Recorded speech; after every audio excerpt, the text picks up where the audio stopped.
8:23 on this Thursday. Boy, the skies are a little hazy out there, as you can see from Bruce Hafner up in Penguin Air and Plumbing News Shopper. But you know what? When you head to the garden and you got Dave, the garden guy, out there, the sun is always shining on him. Dave, good morning. Good morning, Scotty. In fact, take a look at our garden here. Bobby, turn around there and just take a look at how beautiful this garden is with this cooler weather. It's going to warm up, folks, and that means one thing: lots of insects. And those non-beneficial type of insects, we utilize a lot of organic type recipes out in the garden. But there's a few things right out of your cupboard you can use. A little bit of granulated garlic works out great on getting rid of those mosquitoes.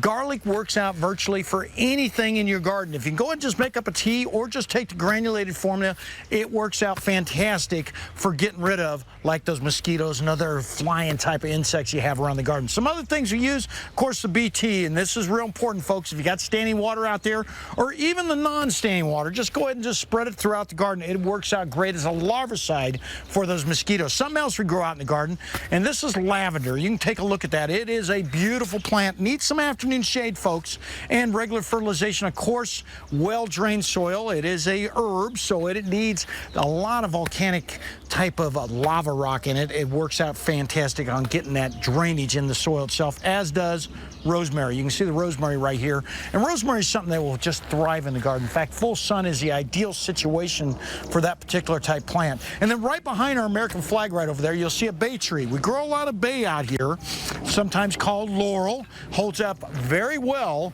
Needs a little bit of protection from any type of deep type frost, but out here in our garden we have yet to get one of those. That guy's probably about 10 years old. For a smaller, cleaner type tree, this one works out real well. Again, afternoon shade, well-drained soil, and you'll be in real good shape. Some other things we actually utilize for flies, and we get quite a few flies out here.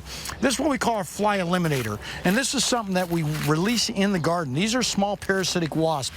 They hold up very well, and they're actually just kind of in a maggot type form. Just spread them throughout the garden. Naturally gets rid of them. So if you got horses or any type of livestock around your home, this is one way to get rid of them. When we get back, we'll talk a lot more about getting rid of those ants and other soil dwelling type insects. Scotty, back to you and Sweet Pea. Well, Sweet Pea's just sitting down. Dave, I love that hi, name. Sweet Pea. Thank you so much. I gave Sweet Pea her name about, what was that, about 10 or 10 15 years ago or so? 10 years ago, yep. It Remind still me. sticks. It still sticks, and I had some Sweet Pea growing out here. She had a nice purple dress on that day, and there was some Sweet Pea glowing in her. She just looked just like one. I've been called a lot worse, so I appreciate it, Dave. Yeah. Thank you. I wish we could say on TV what she calls you.